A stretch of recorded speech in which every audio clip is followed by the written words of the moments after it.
Olá, meus amigos, tudo muito bom com vocês?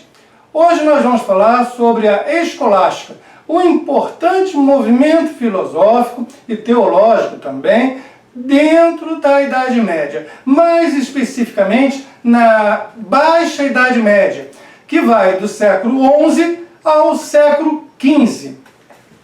Pois bem, nós estamos atualmente falando da Idade Média, já fizemos alguns vídeos sobre o tema. Como vocês sabem, a Idade Média vai do século V ao século XV e dentro desta época histórica não há mobilidade vertical na sociedade. O que eu quero dizer com isso? Que a pessoa nasce numa determinada família que tem um determinado status e ela vai morrer com aquele status. Se você nasceu nobre, você é nobre. Se você nasceu camponês, você é camponês. Então não há mobilidade. E o clero? Bem, se você é nobre e vai para a igreja, você vai ocupar o chamado alto clero. Você vai ser bispo, podendo vir a ser papa, você vai estar numa hierarquia dentro da igreja. Ah, mas se você recebe a vocação, e essa vocação te encontra como um camponês, uma pessoa mais humilde, você vai ser padre. Você vai para o assim chamado baixo clero. Então, mesmo dentro da igreja, você tem claramente uma divisão social, da qual você não tem como superar. Então, durante a Idade Média, você tem o clero, os nobres e os camponeses. Não há possibilidade de você passar de um setor para o outro.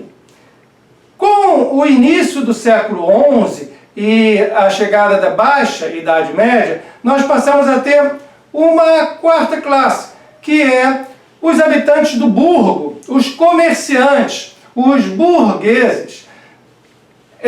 Os burgos são pequenas cidades fortificadas, onde se encontram para proteção e para comerciar os assim chamados comerciantes. Então você passa a ter o advento da burguesia. 4 camadas. E ainda na Alta Idade Média, o comércio, que vinha em decadência desde o final da Antiguidade, ele começa outra vez a crescer. Como também o uso da moeda, que tinha ficado obsoleto, as pessoas não usavam mais a moeda. Dentro de cada feudo, os feudos eram praticamente independentes, eles produziam o que consumiam. E quando eles precisavam trocar com alguma coisa com outro feudo, eles trocavam mercadoria. Então o uso de moedas continua a existir, claro está, mas foi muito, muito reduzido. Mas a partir do advento do comércio, o comércio também tinha sido muito reduzido, mas ele volta outra vez a prosperar a partir do século XI, nós passamos a ter novamente o emprego mais intensivo do uso de moedas, de dinheiro. E a par com isso, se na antiguidade as pessoas preferiam morar nas cidades, e quando entrou a Idade Média, buscarem segurança, elas fugiram para o campo, agora, a partir do século XI, há um retorno para as cidades. Então, uma troca do campo pela cidade. As cidades começam a ficar mais populosas. Então, aumento do comércio, do uso da moeda e da população das cidades. Também, eu falei que a Baixa Idade Média ocupa do século XI ao século XV. Pois bem, entre o XI e o XIII, nós temos o auge do feudalismo. Feudalismo que começou a se desenvolver lá no século V e veio aos pouquinhos. Quando ele chega lá no século XI, ele encontra o seu auge, o seu ápice. Do século XI ao século XIII. Também nessa época, eu vou ter o comércio cada vez mais desenvolvido, começando pelos artigos de luxo que provinham lá do Oriente. Desde as cruzadas, começou-se um intercâmbio mais intenso com o Oriente e determinados produtos, objetos, tinham muito valor no Ocidente. E também os excedentes da produção agrícola e do artesanato. Começou a haver um excedente e esse excedente passou a compor o comércio. Como também as rotas por onde passavam as caravanas dos comerciantes. O comércio começou primeiro a se desenvolver em rotas terrestres, depois passou a rotas marítimas. E no caso das rotas terrestres, algumas cidades, elas, como Champagne, algumas cidades elas tiveram uma posição mais privilegiada no encontro de mais de uma rota, que permitiu o desenvolvimento mais intensivo de feiras, onde os comerciantes se encontravam para trocar mercadorias, vender, comerciar. Então algumas cidades prosperaram a partir de feiras, pois estavam na rota desse comércio. Além disso, entre o século XI e XIII, o Papa ele convoca para as cruzadas. Então você tem as cruzadas que têm vários objetivos. O objetivo mais explícito, mais declarado, seria converter e ocupar as terras que estavam de posse do Islã, tá? Que eles consideravam, entendeu, os infiéis. Mas há outros objetivos. Por exemplo, evitar que os nobres entrassem em guerra. A cultura germânica, que foi a cultura das diversas tribos que ocuparam o Império Romano do Ocidente, no final da Antiguidade, dando início à Idade Média, era uma cultura guerreira. Então os nobres, uma das atividades dos nobres era a guerra. E a Europa vivia em constantes conflitos. Era mais interessante retirar esses conflitos bélicos e levá-los para o Oriente. Como também havia filhos de nobres que já não tinham mais como herdar propriedades, porque você ia dividir as propriedades e não seria interessante em termos de divisão, porque a propriedade feudal, a terra, era igual ao poder. Se você dividisse muito essa propriedade, você dividia o quê? O poder. Então você passou a ter nobres de nascença, mas sem a propriedade. E de repente você viajar para o Oriente, ter batalhas, você poderia conseguir as suas próprias terras. Poder seria mais um objetivo. A população da Europa estava crescendo muito. Você começou a ter pessoas em excesso, tanto dos nobres, quanto também dos camponeses. E isso poderia gerar certos conflitos. Então, de repente, você pegava esse excesso populacional e mandava para o Oriente, diminuindo a população na Europa. E possíveis transtornos pelo excesso de população. Então, havia vários objetivos, dentre os quais afirmar a autoridade papal sobre os cristãos no Oriente. Pois bem, nós tivemos então as cruzadas, que tiveram como reflexo o aumento também do comércio, pois abriu-se espaço para trazer mercadoria do Oriente para o Ocidente. Nós temos também o início, o surgimento das associações comerciais e as associações também dos produtores de artesanato. Tá? Essas associações fortes, poderosas, elas vão começar a surgir a partir do século XII, como também as universidades, a partir do século XII. Se bem que nós possamos reportar surgimento já no século XI. Mas no século XII nós temos ali o desenvolvimento das universidades e dessas associações comerciais. Outra coisa importante que surge na Baixa Idade Média é o desenvolvimento da ideia do poder absoluto do rei, o absolutismo monárquico. É o poder centralizado no rei. Vamos ter vários teóricos defendendo isso.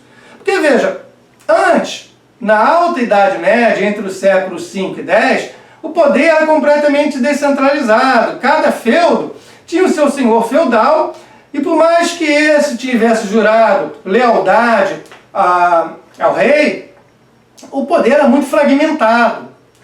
E a partir do século XI, o poder começa a ser centralizado na figura de um só. É o poder absoluto, o absolutismo monárquico. E também a questão entre o século XI e XIII, a questão da prosperidade. Foram séculos de alta prosperidade. Nós tivemos não só o aumento populacional, como também tivemos o advento de novas técnicas e ferramentas utilizadas para utilizados na agricultura. Houve uma substituição do boi no arado da terra pelo cavalo, o que permitiu uma maior rapidez, celeridade para você preparar a terra para o plantio. Foi desenvolvido também uma ferramenta de arado de ferro, que ela permitia você arar mesmo os terrenos mais duros, onde seriam mais difíceis. E para o cavalo foi desenvolvida não lembro agora exatamente o nome, mas a forma de você prender o arado no peito do cavalo, propiciando que esse exercesse mais força sobre o arado para arar a terra. Então, houve vários implementos, bem como o clima se tornou mais quente. E o clima mais quente fez com que áreas que antes eram encharcadas e não eram usadas para a agricultura secassem o suficiente para serem usadas pela agricultura. Então ampliou-se as áreas de cultivo. E o clima também mais quente tornou mais propício à agricultura, a ter colheitas melhores, maiores, mais abundantes. Então houve um aumento expressivo da produção agrícola. Mais comida, mais possibilidade de você alimentar a população, você passa a ter um aumento populacional. E tudo ia de vento em popa, tudo muito bem, tudo muito bom, até o século XIV. No comecinho do século XIV, tudo de ruim que não aconteceu antes, parece que ocorre no século XIV. É o século realmente da desgraça. Ali, o clima que antes vinha, clima ameno, clima bom, quente, favorecendo a agricultura, ele dá um resfriamento e o clima se torna mais frio. Resultado, clima mais frio, menos colheita, igual a fome. Ou então, além da escassez de alimentos, os alimentos se tornaram mais caros. Você tinha de pagar mais dinheiro porque tinha menos alimento, o preço sobe, lógico. Então, também tivemos, logo no comecinho do século XIV, a peste negra, que ela veio em surtos. Vinha um surto de peste negra, passava, depois vinha outro surto, daqui a mais alguns anos, outro surto. Então tivemos a peste negra. E guerras, tá? A peste negra está associada também a guerras. Então foram guerras e peste negra. E para completar, o Papa sai da Itália, sai de Roma, onde ele esteve desde o iniciozinho, e vai para a França, o sul da França. E nós vamos ter, inclusive, não um, nem dois, mas 3 papas. 3 papas ao mesmo tempo. Olha o que acontece com a autoridade da igreja. Deixa eu explicar isso melhor. A igreja tem o poder temporal, que é o fato de ela ser proprietária de terras. Na época, quem dominava Roma, o Estado, Roma e outras províncias próximas a Roma, a igreja era a maior proprietária de terras de toda a Europa Ocidental durante a Idade Média. E como já falei antes, ser proprietário de terras equivalia a poder. Então esse é o poder temporal, é o poder também que os reis possuem, porque eles têm exército, eles têm o poder em relação ao tempo que nós estamos. E a igreja tem o poder universal. O poder universal do Papa significa que ele manda em qualquer lugar da cristandade. A decisão dele é final, ele manda mais que o rei. Tá? E a questão do poder temporal, e também do poder temporal, foi muito enfraquecido no decorrer do século XIV. Começa com uma contenda com o rei da França, Filipe, o Belo. Então, estamos dentro de um rei já dentro do absolutismo, né? E esse poder todo centrado nele. E esse rei da França entende que a Igreja Católica Apostólica Romana tem de pagar impostos sobre as suas propriedades localizadas na França. O Papa entende que não, que a Igreja não paga impostos. E aí estamos no quê? A discussão do poder do Papa, o poder universal. Por quê? O Papa teria poder sobre o rei lá na França. Se o Papa diz que não paga impostos, não paga impostos. É o poder universal. Mas bate de frente com o rei da França, que ele não vai pagar impostos sim. E vai uma contenda, Tá? Até que no ano de 1303, veja bem, comecinho do século XIV, 1303, o Papa acaba excomungando o rei da França. O rei da França manda seu exército invadir a Itália, o Papa é preso, pouco depois ele vem a óbito, ele falece, é eleito outro Papa, que também fica pouco menos de um ano, porque também vem a falecer, e o Papa subsequente acaba levando, ele é eleito sob a influência do rei da França, ele acaba levando o papado para o sul da França, para a cidade de Avignon, tá? Isso no ano de 1309. Então, o Papa não está mais em Roma, ele agora está no sul da França, 1309. E essa época, esses anos que ele vai ficar lá, recebe até o nome de cativeiro, o cativeiro de Avignon, como se o Papa fosse prisioneiro do rei da França. Ele fica lá, claro, vai havendo uma sucessão, porque um Papa vai morrendo, o outro vai sendo eleito para o lugar, até o ano de 1377, quando o Papa da época resolve retornar a Roma. Só que no ano seguinte ele também vem a falecer, e aí que ocorre o grande problema. Em 1378, com o falecimento do Papa que saiu de Avignon retornando para Roma, Avignon elege um Papa e Roma elege outro Papa. Então, a partir de 1378, você passa a ter dois papas que se consideram a autoridade máxima e suprema da Igreja Católica Apostólica Romana. Uma parte dos países então existentes apoia um papa, considerando ele o verdadeiro, e uma parte de outros países apoia o outro papa. Então, o mundo se divide em dois. Essa contenda, em vez de melhorar, ela piora. No comecinho do século XV, no ano de 1409, a cidade de Pisa, na Itália, elege um terceiro papa. E aí nós passamos a ter 3 papas no começo do século XV, cada qual se achando o correto e os outros 2 errados. Resultado, se eu sou correto, eu vou excomungar todo mundo que segue aqueles impostores. Só que o outro que se acha correto também vai excomungar todo mundo que segue os outros 2 impostores. Acabou toda a cristandade excomungada. No começo do século XV, todos estavam excomungados. Isso não podia continuar. Então, foi organizado um concílio, que é a reunião de várias pessoas vinculadas à igreja, sacerdotes, o alto clero, tá? E, inclusive, entendeu, alguns nobres. Esse concílio é o chamado Concílio de Constança.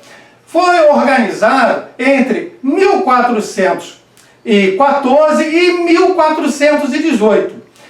Este concílio de Constança elege um novo papa e depõe os outros 3. Ó, vocês 3 não são mais papas. Agora o papa é o fulano e tal. Mas veja bem, isso tudo que vai do finalzinho do século XIV ao início do século XV, demonstra o quê? Enfraquecimento do poder que antes era absoluto, do poder do Papa, do poder universal do Papa, que era de mandar em toda a cristandade. Esse poder é publicamente enfraquecido diante de toda a Europa. Vamos falar agora um pouco das universidades, que é que vão dar realmente a origem ao termo escolástico, que é a filosofia que vai estar presente dentro desse contexto que nós explicamos agora. E se você está gostando, deixe o seu comentário e não esqueça de se inscrever no nosso canal. Bem, vamos então ao início da escolástica. Primeiramente, para falarmos na escolástica, nós temos de falar nas universidades. Isso é muito importante, até porque a origem do nome escolástico vem de escola, universidade. Já iremos chegar aí. Vamos entender a universidade que se forma no século XI, no século XII. No século XII nós temos a predominância das universidades na Europa. Modelo esse ainda presente hoje. As nossas universidades hoje ainda espelham muito esse modelo inicial. Você tem, primeiro o curso, a faculdade, na época chamada de artes. Hoje talvez nós chamássemos de letras. Esta faculdade era a base, tá? Ela era composta, melhor dizendo, ela era composta pelas 7 artes liberais, divididas em trivium e quadrivium. O trivium era a lógica, a gramática e a retórica. E o quadrivium, a aritmética, a geometria, a música e a astronomia. Você deveria dominar essas 7 artes, tá, para que você pudesse dar prosseguimento aos seus estudos. Então, você tendo essa formação em artes, hoje, como eu falei, a gente chamaria talvez de letras, você poderia prosseguir seus estudos por um de 3 caminhos. Ou para a teologia, ou para a medicina, ou para o direito. Eram as escolhas que você poderia fazer na época. E devido à grande importância das universidades, sai daí o termo escolástica para definir os filósofos que estão vinculados a essas instituições. Escolástica é um termo que ela tem origem no latim e, por sua vez, no grego, que é onde vai buscar a sua origem última. O seu significado seria semelhante a pertencer à escola, a ser instruído, a ser o sábio. Como eu digo, trata-se de um método de ensino vinculado às universidades. E a figura principal, a mais proeminente figura deste período, é como se considerava um santo pela Igreja Católica, o Tomás de Aquino, São Tomás de Aquino. Nós faremos um vídeo sobre ele. E a filosofia, nesse momento, ela tende a se separar da teologia. Veja, durante a Alta Idade Média, a época da patrística, século V ao século X, esses filósofos, eles não diferenciavam filosofia de teologia. Era tudo mesclado. Para eles, na cabeça deles, era uma coisa só.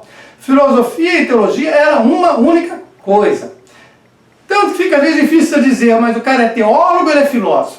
Mas a partir do século XI, com esse movimento da escolástica, esses filósofos tendem a separar. Olha, isso aqui é um campo da filosofia, isso aqui é um campo da teologia. Tá? Theo, Deus, logia, estudo. É a questão vinculada aos estudos da religião cristã. Agora, também é o início de alguns questionamentos importantíssimos, tá? Quanto a, por exemplo, a autoridade papal, porque antes a autoridade do Papa era inquestionável. Mas agora começa a haver um questionamento sobre essa autoridade do Papa. E também um questionamento quanto à metafísica, a metafísica tradicional que vem lá de Aristóteles, lá da Grécia Antiga, tá? E a forma como isso era tratado no decorrer da Idade Média. Aos poucos também, o coletivo vai dando espaço ao indivíduo. Porque veja, durante a Idade Média predominava o coletivismo. Não havia espaço para o individualismo. O indivíduo desaparecia. O que vale é o coletivo. Mas já nesse período da Baixa Idade Média, começa então, aos pouquinhos, nós saindo do coletivo e marchando em direção ao indivíduo. Também há uma defesa, o início de uma defesa do pluralismo. E isso, claro, vai desembocar mais tarde no Renascimento e no Iluminismo, onde esses valores vão estar intensivamente presentes. Mas já começa a se desenvolver ali na Idade Média. Como também Aristóteles. Veja, lá na patrística há uma presença muito forte, desde o século V, do neoplatonismo. O neoplatonismo pegava parte de Platão e parte de Aristóteles e fazia uma unificação dos dois. Mas boa parte dos textos de Aristóteles eram desconhecidos do europeu ocidental. E nesse período, eles são redescobertos. E São Tomás, inclusive, se preocupa em buscar uma tradução mais fiel possível ao que Aristóteles realmente quis dizer. Então ele busca apresentar uma tradução mais fiel dos textos de Aristóteles, retornar Aristóteles para a Europa ocidental, o pensamento do europeu, E ao mesmo tempo, São Tomás, ele procura adequar o pensamento de Aristóteles aos dogmas cristãos, aos dogmas católicos. E as principais temáticas presentes nessa época, desses filósofos que estão ali com a preocupação constante em Deus, preocupação constante na teologia, as temáticas, elas continuam sendo a relação entre a fé e a razão. Só que desta vez, cada uma começa a ter um campo mais destacado, mais separado. E também a questão da existência de Deus. A questão da alma é um assunto para ser discutido. A questão da imortalidade. E uma questão nova, que é você poder conhecer a Deus por meio da razão. Porque antes a razão ficava totalmente subordinada à fé. Primeiro a revelação, depois a razão. Agora começa a pensar que por meio da razão eu possa entender melhor a fé. Eu possa conhecer Deus por meio do uso da razão. Então começa uma valorização maior do que da razão.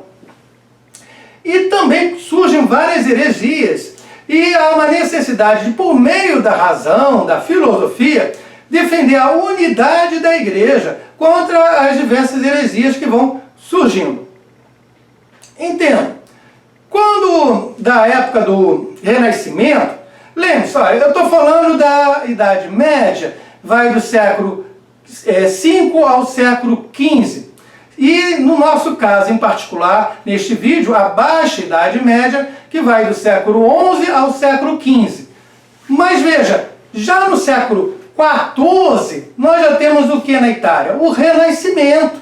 Então, dentro do finalzinho da Idade Média, já surge o Renascimento. Então, do século XIV ao XVI, nós temos ali presente o Renascimento muito forte na Itália. E depois, no século XVIII, o Iluminismo, em particular na França. Mas esses pensadores novos, que vão estar ali presentes no Renascimento e no Iluminismo, a filosofia que eles vão encontrar vinculada à Idade Média é escolástica. Não é mais a patrística.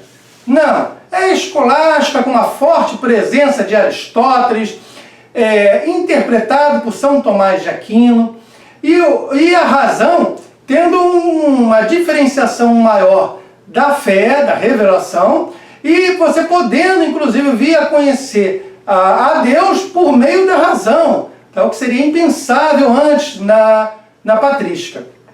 Então, é a escolástica que irá estar presente quando do Renascimento e ainda quando do Iluminismo. E iremos aqui abordar, tá, alguns pensadores muito importantes dentro dessa época histórica, histórica filosófica. Deixe o seu comentário para nós sabermos aqui, tá, como estamos nos desenvolvendo e sabendo o que você mais gostou em relação ao que foi aqui debatido. Bem, meus amigos, olha, e minhas amigas, muito obrigado mesmo pela presença. Até mais!